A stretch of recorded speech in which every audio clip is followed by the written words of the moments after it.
রমাজান মাসের কিছু স্পেশাল আমল আছে। মুরব্বী আব্বা জানরা একটু মনোযোগ দিয়ে শুনবেন, আমাকে যারা শুনছেন সবাই একটু মনোযোগ দিয়ে শুনবেন। নাম্বার 1, রমাজান মাসের সবচেয়ে বড় আমলের নাম হচ্ছে তাহাজ্জুদ এবং দোয়া। তাহাজ্জুদ এবং দোয়া। আপনি চিন্তা করে দেখেছেন কখনো অন্য মাসে তাহাজ্জুদ পড়া যতটা কঠিন, রমাজান মাসে তাহাজ্জুদ পড়া ততটা সহজ? সুবহানাল্লাহ পড়লেন না কেন? এটা হিসাব দিচ্ছি। রমাজান মাসে বান্দা তাহাজ্জুদ পড়তে না উঠলেও কিন্তু সাহারি খাইতে উঠাই লাগে। ঠিক আছে না কথাটা? ঠিক আছে না? ঠিক আছে না? উঠতে হয়। এখন আপনি উঠে গেছেন এক ঢিলে দুই পাখি। কথাটা শুনছেন না আপনারা? এক ঢিলে কয় পাখি? দুই পাখি। আপনি উঠে গেছেন সাহারি খাওয়ার জন্য, মাশাআল্লাহ একটা কাজ করবেন। সাহারি খেতে উঠে গিয়েছেন, ওয়াশরুমে যখন যাবেন জরুরত সারা হয়ে গিয়েছে, সুন্দর করে খুবই অল্প সময় মনোযোগ দিয়ে ওযু করে নেবেন। ওযু করে এসে জাস্ট 2 রাকাত তাহাজ্জুদ, বেশি সময় লাগে না। পরিপূর্ণ মনোযোগ দিয়ে পড়লে 5 মিনিট, আচ্ছা 6 মিনিট। 2 রাকাত থেকে এর চেয়ে বেশি সময় লাগে?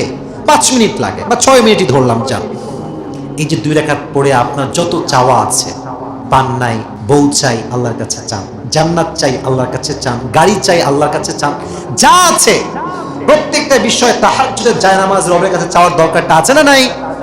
সব সময় আল্লাহর কাছে রমাজান মাসে তাহাজ্জুদের জায়নামাজে আমরা দাঁড়াবো এবং দোয়াও করব। রাজি আছেন তো ইনশাআল্লাহ? তাহাজ্জুদ যে পড়ে তার মনে যে আল্লাহ কি পরিমাণ শান্তি দেয়। এবং আমি একটা বিষয় খেয়াল করেছি ব্যক্তিগতভাবে, যারা তাহাজ্জুদের নামাজ পড়ে তাদের দিনটা শুরু হয় বরকত দিয়ে, এবং ভোর থেকে নিয়ে রাতে ঘুমাবার আগ পর্যন্ত একটা মানসিক প্রশান্তি কাজ করে যে আজকে আমি তাহাজ্জুদের জায়নামাজে আল্লাহর কাছে দাঁড়িয়েছিলাম। সুবহানাল্লাহ পড়, কি যে একটা মানসিক শান্তি কাজ করে বোঝাবার কোনো ক্ষমতা আমার কাছে নাই।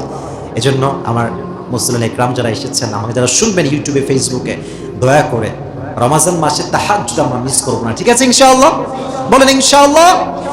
1 নাম্বার। 2 নাম্বার যে আমল আমরা মিস করবো না সেটি হচ্ছে রমাজান মাসে আমরা ট্রাই করব জামাত যেন মিস না হয়ে যায়। জামাত যেন মিস না হয়ে যায়। অনেকে দেখবেন সাহরির সময়, এই যে আগে বললাম, এত পরিমাণে খায়। অনেক লোক আছে, রাগ করবেন না মেহেরবানি করে, সাহারি খায় ফজরের নামাজ পড়ে না। আছে আছে আছে। ওই খেয়ে খাইছে না, যেখানে খাটে খাইছে খাটেই ঘুমায় যায়, খাটেই ঘুম। মানে ভাবে যে যেহেতু রোজা রাখতেই হবে, সাহারি না খেলে কি হয়, একটু খাই। তুই সাহারি খাইলি, নামাজ পড়লি না, ভাই তোর রোজার কি অর্থ? রোজা কবুল হতে পারে আল্লাহর কাছে, বাট যেই রোজায় নামাজ নাই, আপনারাই বলেন সেই রোজার যে যথেষ্ট মূল্য ছিল এটা কি থাকবে? বলেন না কেন থাকবে? অতএব রমজান মাসে আমরা ট্রাই করব জামাত যেন মিস না হয়ে যায়। এবং সব সময় একটু শেখায় দিচ্ছি আপনাদের সবাইকে আমি, যখনই সাহারি খাওয়া শেষ, সাহারি খেয়ে দয়া করে বিছানায় শুবেন না। অনেকে দেখা যায় ভাবে যে 5 মিনিট, জাস্ট 5 মিনিট শুয়ে আবার উঠে যাব। এটা হয় না। শয়তান কঠিন চালাক। ওই যে আপনাকে আগে গুতায় রাখছে, ওই গুতার ঠেলা এখনো যায় নাই ভাই। আপনারা জানেন যে রমজান মাস শয়তানকে আবদ্ধ করা হয় শিকল দিয়ে। এখন সবাই কয় হুজুর রমজান মাসে শয়তান থাকে বন্ধ, মানুষ শয়তানি কেন করে? এই প্রশ্ন আছে না? আছে না? আচ্ছা, মনে করেন একটা গাড়ি এখানে আছে, ছোট্ট একটা গাড়ি, ঠেলা গাড়ি। যদি একটা ঠেলা আপনি মারেন, ঠেলা মারছেন আপনি মাত্র 2 সেকেন্ডে, এটা গড়ে গড়ে যাবে কি যাবে না? বলেন যাবে কি যাবে না? আপনি আগে গিয়ে ঠেলা না মারলেও গাড়ি কিন্তু যাবে। কেন?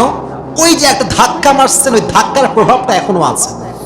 তো রমাজান মাসে শয়তান বন্ধ থাকে কথা সত্য, কিন্তু এই যে বাকি 11 মাস যে গুতা মারছে না একটা ধাক্কা, ওই ধাক্কায় মানুষ চলতেছে। শয়তানি করতেই আছে, প্রেম করতেই আছে, জুলুম করতেই আছে, ব্যবসায়ী দুর্নীতি করতেই আছে। ওই ধাক্কা এখনো দূর হয় নাই।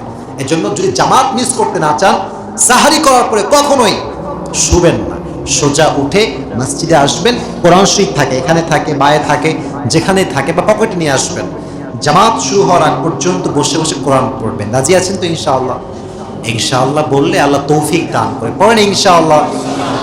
জামাত মিস করবো না। 2 নাম্বার। 3 নাম্বার যে আমলটা আমরা কেউ মিস করবো না সেটি হচ্ছে ইশরাকের নামাজ কেউ মিস করবেন না।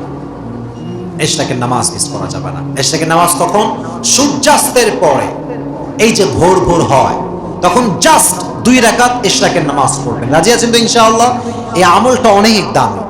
যেহেতু আমরা অন্য সময় বেশিরভাগ সময় ঘুমে থাকি, রমাজান মাস যেহেতু আমাদের একটা আমলের মাস, ইবাদতের মাস, আমরা যখন ফজরের নামাজ পড়বো বাসায় যাব না, চুপচাপ বসে থাকবো, যেখানে ছিলাম সেখানে। দেখবো যে সূর্যাস্ত কখন হচ্ছে, সূর্যাস্ত শেষ, 2 রাকাতের শাক পড়বেন ওই জায়গায় দাঁড়িয়ে। রাজি আছেন তো ইনশাআল্লাহ? আল্লাহ তৌফিক দিবে তো বললেন ইনশাআল্লাহ। আচ্ছা, আরেকটা আমল শেখাই দিচ্ছি, মাত্র 3 মিনিট সময় আমার কাছে আছে। সেটি হচ্ছে এই রমাজান মাসে একটা শিডিউল করবেন, কোরআন পড়ার শিডিউল। কখন কখন পড়বেন? অনেকে দেখবেন পুরো রমাজান মাসে একটা খতম তেলাওয়াত করা না। অনেক লোক এরকম আছে, বলে যে আমার বউ 30 খতম, আমার স্বামী 50 খতম, আর তুমি বলে আমি এমনি খতম, আমি এমনি খতম। নিজে পড়ে না, মায়ের নাম কয়, বোনের নাম কয়। ভাই, মায়ের ইবাদত দিয়ে ছেলে জান্নাত যেতে পারবে না। নিজের ইবাদত দরকার আছে না নাই? নিজে ইবাদত করতে হবে। এজন্য রমজান মাসে শিডিউল করবেন, ফজরের নামাজের পরে কোরআন পড়বো, জোহরের পরে পড়বো। এবং ঠিক আমার কাছে সবচেয়ে মুখ্যম যে সময়টা মনে হয়, এক তো ফজরের নামাজের পরে আছি, আর একটা হচ্ছে আসর থেকে নিয়ে মাগরিব পর্যন্ত। দেখবেন এই সময়টা কিন্তু অনেক ক্লান্ত থাকে, মানুষ চাইলেও খেলতে পারে না, চাইলেও কিন্তু বাইরে যাইতে পারে না। কেন? টায়ার্ড। তো কি দরকার, যেখানে আম্মা জানি ইফতারি দিবে আগেই গিয়ে বসে থাকেন, এটা কোরআন শরীফ নেন, রেহেল নেন, বসে বসে যখন ইফতারি না হচ্ছে পড়েন, কোরআন তেলাওয়াত করেন। আর বান্দা যখন কোরআন তেলাওয়াত করে, মানে কতটা সুন্দর পয়েন্ট। একে রমজান মাস, দ্বিতীয়ত আপনি তেলাওয়াত করছেন, তৃতীয়ত আপনি ইফতারির সময় করছেন, সামনে ইফতারি, কোরআনটা তেলাওয়াত শেষ। আমি তো কসম করে বলতে পারবো, আল্লাহর শপথ করে বলতে পারবো যে আপনি ওই মুহূর্তে দোয়া করলে আল্লাহ প্রত্যেকটা দোয়াকে কবুল করে নেবে। সুবহানাল্লাহ পড়েন। একটু মেহেরবানি করে রমজান মাসে কোরআন তেলাওয়াত বেশি বেশি করবেন। আল কোরআনু হুজ্জাতুন লাকা আও আলাইক। কোরআনটা আপনার পক্ষে যেতে পারে, আবার বিপক্ষে যেতে পারে। কোরআন যার পক্ষে সুপারিশ করবে, আল্লাহ তার জন্য কনফার্ম জান্নাতকে সিলেকশন করে দিবেন। সুবহানাল্লাহ। এজন্য রমজান মাসে আমরা সবাই কোরআনটা বেশি বেশি তেলাওয়াত করব। এবং পাশাপাশি সর্বশেষ যে আমলটা শেখাতে চাই, হ্যাঁ, সবার কাছে টাকা পয়সা কম থাকে, সবার কাছে টাকা পয়সা বেশি থাকে না। তবে অন্য মাসে 10 টাকা দান করা আর রমজান মাসে 10 টাকা দান করা, দুটোর মাঝে পার্থক্য আছে না? আছে না? আছে না? আচ্ছা, আপনার হাদিসটা শোনেন নাই? রমজান মাসে এক নম্বর হাদিস শোনেন। আচ্ছা, আয়াত দিয়ে বলি, মান জাআ বিল হাসানাতি ফালাহু আশরু আমসালিহা। বান্দা যখন আল্লাহর জন্য একটা ছোট্ট নেকি করে, আল্লাহ নিজেই বলছেন ওইটাকে আমি 10 গুণ বাড়াই দেই। আরো জোরে পড়েন সুবহানাল্লাহ। আর রাসূল বলছেন যখন বান্দা রমজান মাসে কোনো ভালো কাজ করে, আল্লাহ ওইটাকে 70 গুণ সওয়াব বাড়ায় দেয়। 1 টাকা দান করলে কি পরিমাণ সওয়াব হবে একটু চিন্তা করেন। এই জন্য প্ল্যানিং করেন যে আমার টাকার থেকে আমি এই পরিমাণ টাকা দান করবো। আর যদি যাকাত থাকে, যাকাতটাও দেওয়ার ট্রাই করবেন ইনশাআল্লাহ। আল্লাহ রাব্বুল আলামিন, আমি অধম যা যা বলেছি, যতটুকু বলেছি, ভুল ত্রুটিকে মাফ করে দিয়ে আমাদের সবাইকে সে অনুযায়ী আমল করার তৌফিক দান করুন। সকলে পড়া আমিন।